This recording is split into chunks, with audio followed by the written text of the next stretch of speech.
There are a number of obscure things that a lot of people wonder about but don't necessarily always get answers to, and the one I want to talk about today is transitioning between melody playing and strumming and what it takes to go between them and if there are any tricks. My name's Brad Bordessa from liveukulele.com, and I got an email a couple days ago asking if there are ways or tricks to transition from melody to strumming. And this is something you hear about a lot, especially intermediate, a little bit more advanced players who are getting into playing solo arrangements. They're curious about, picking some of the song and then maybe strumming some of the song, or maybe they have a picking pattern that goes into some strumming or some combination. It's an interesting predicament, and I think we need to think about it in two different ways. And the first is musically. Musically, yes, there are ways to transition. And a lot of times, if you want an abrupt effect, you will go from picking something and then you strum something. And that dynamic between the two, you have one that is not very dense. When I talk about density, I'm referring to how much musical content is squeezed into one space. And when you play a chord, there are typically 4 notes happening at once instead of just single melody notes, which would be less dense or more sparse. And to create a dynamic between them, all you do is you change the amount of density. So you would go from picking something to strumming something.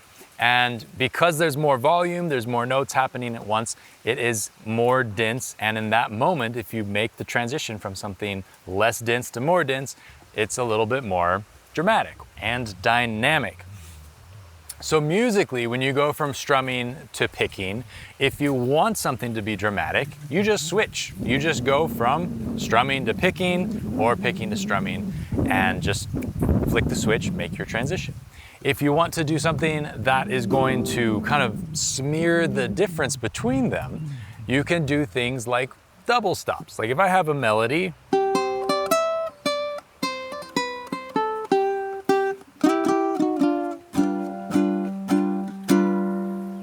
right there I transitioned from picking something to strumming, and when I did that, I jumped into some double stops.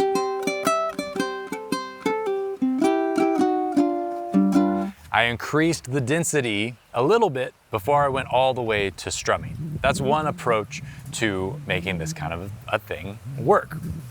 But I think what a lot of people get hung up on is thinking that there's some sort of a trick. Oh, if I play this, it's gonna be easy to transition, it's gonna sound slick. And musically, maybe there are things to do. And I think that that is something we can all discover fairly easily just from studying other folks and paying attention when we hear arrangements that we like the sound of.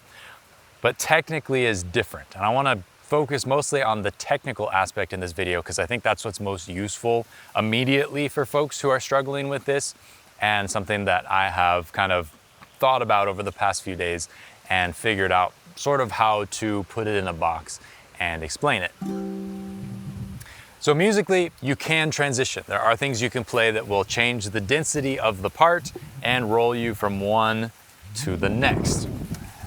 But technically is a little bit more tricky.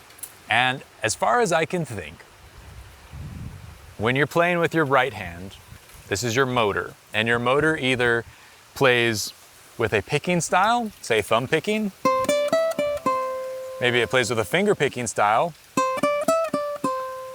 or you're strumming. And there are kind of crossover techniques like claw hammer or the mono strum that James Hill uses.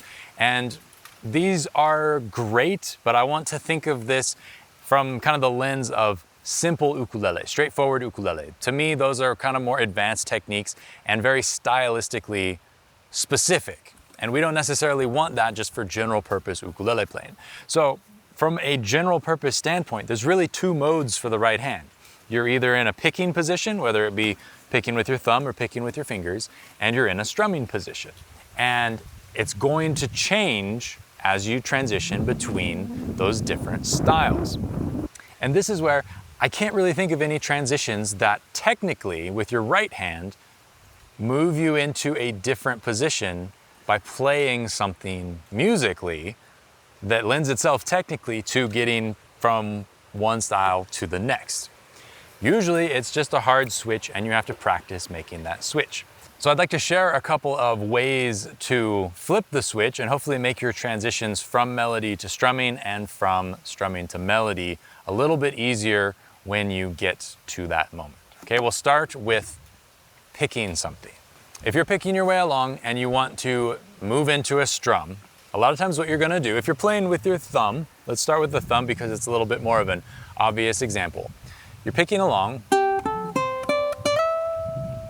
you're gonna do what's called the bounce.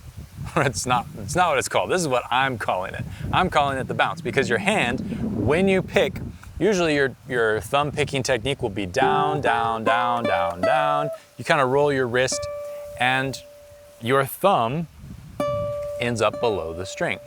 But when you need to get to a strumming position, this is kind of far from a strumming position and you'd have to bring your hand all the way up to get to a down strum. If you wanted to start on an up strum, you might be a little bit closer. But generally, if you want to start on a down strum from a down pick, you're far away. So what you can do is you can bounce. So you play something, and when you pick and you move your hand upwards as well. You bounce your thumb away, you're picking downwards and outwards, and you're kind of bringing your hand around as you do it. So you're bouncing your hand up so it can be ready in a strumming position.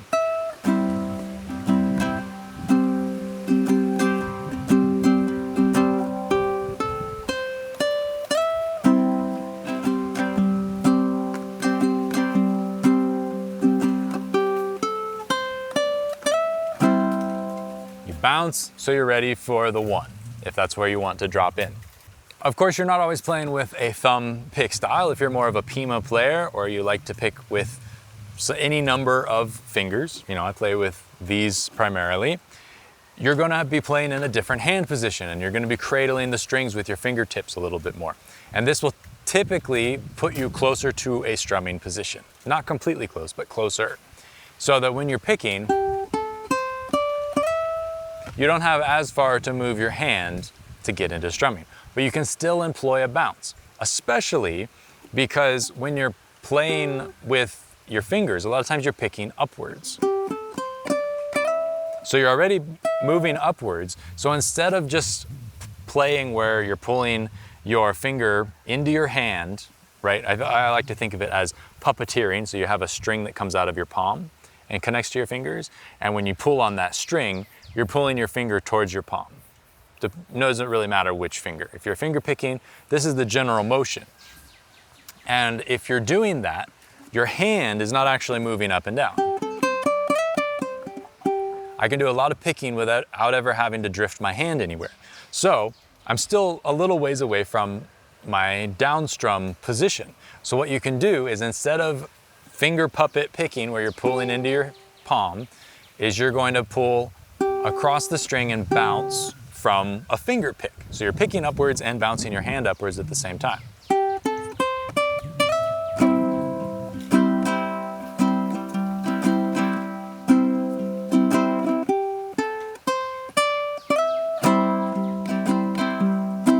And that's just a silly example I just made up. Not necessarily the best thing, but it sort of illustrates the point of bouncing to get to your down strum and to emphasize that first down strum and to enable you technically to actually get there. So at this point, we should be thinking about what it is that makes a technical transition sound good, right? If you know it when you hear it, if you know that, oh, that's slick, that sounds cool, there must be some sort of a transition or a fill in there. And if technically there's not really such a thing, as I am sort of proposing, if you have an argument to this, please drop it in the comments because I'd like to think about this some more. But if technically you have strumming mode and picking mode, hand positions, then there's not really a transition. And what you're leaning on to make it sound slick is maybe something, some sort of a musical transition, that's a possibility. But technically you're leaning on timing. And a lot of times when people struggle with transitions, it's because when they're shifting gears and they go from picking to strumming or strumming to picking, they're dropping beats, they're losing the groove, they can't quite get to the notes in time, because we do all this practicing playing, notes. You probably practice picking your notes, you probably practice your strumming. But if you want it to be smooth, you need to practice going between them, which is why I would recommend come up with something, learn something. You could use a Hawaiian vamp where you transition, go back and forth between picking and strumming, or you could write your own little thing like I was playing earlier. Something that is short and allows you to focus most of your attention on transitioning from one to the other. If you're playing something that's just like one note, that can be good for drilling like the fundamental motions that you have to do, but it's good to get established with what you're doing. So I would say come up with something that has 1 bar of picking and 1 bar of strumming, at least. And if you need more time to get ready for the transition, make it a couple bars per. But the idea is that instead of practicing the actual thing, you're practicing going between the parts of the thing. And that's what I would focus on. Okay, so we talked about going from picking to strumming. When you are going from strumming to picking, what do you do?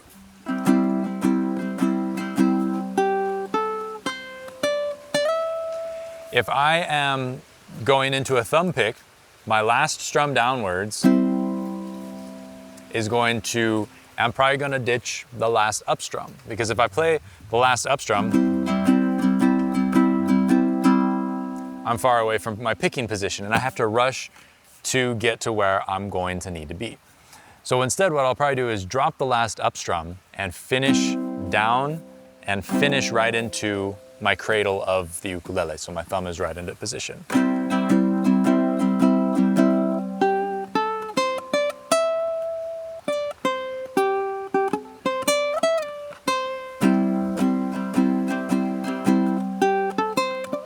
So you kind of practice slipping your hand under the instrument to your static thumb picking position. And it's gonna vary for all of us. We each learn to pick in different ways. So whatever your picking position is, you just need to learn to slip right into it so that it's smooth and comfortable to go from picking into that different position.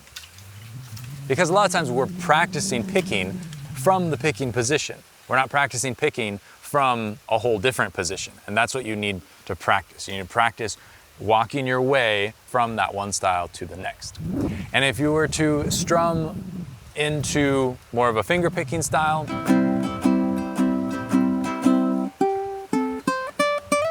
I'm gonna kind of suck my hand back to where my finger picking position is going to be. And for me, that is further back on the string, so when I pick, they have a little bit more bite to the notes. If I were to pick up here, it's soft, and it just jumps out a little bit more. It has a nice articulation that's good for cutting through and good for making those notes a little bit more obvious, because density-wise, they're less dense when I play single notes, so they can come out in other ways to project in the same way. Okay, so strumming, my hand sucks back, and depending on where you place your hand, it's gonna depend. You're gonna change and be in a different position than me, possibly. But the main thing is that you just kind of drill going back and forth between them. Because if you have to stop and think, if you have to stop and remember what the motion is, then you're gonna drop beats. It's not gonna sound slick. It's not gonna sound like a smooth transition, and you're gonna struggle to get to where you need to go. So you need to drill getting to where you need to go, and not necessarily thinking so much about where you're getting to. Don't worry about what's there, worry about getting there and practicing the getting there in order to kind of smooth things out.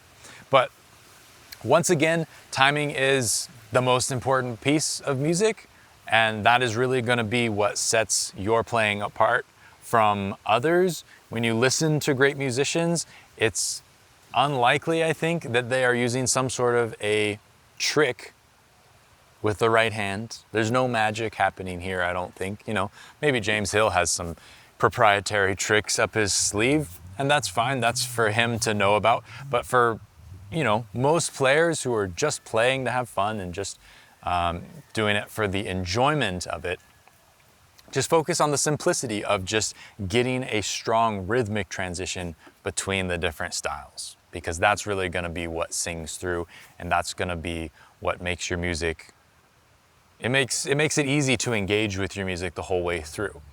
If you're dropping a beat here and there and you can't quite get to between parts and the transitions are tripping you up, it's going to be harder for the listener to continue listening.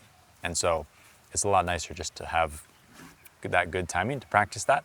And then bada bing, bada boom, you move from one section to the next. And once you get these techniques down, it's the same for every song. So you can really just drill them. And then as you get smooth with it, that's going to apply easily into other situations. So once again, my name is Brad Bordessa. You're watching Live Ukulele on YouTube. Please check out liveukulele.com/store.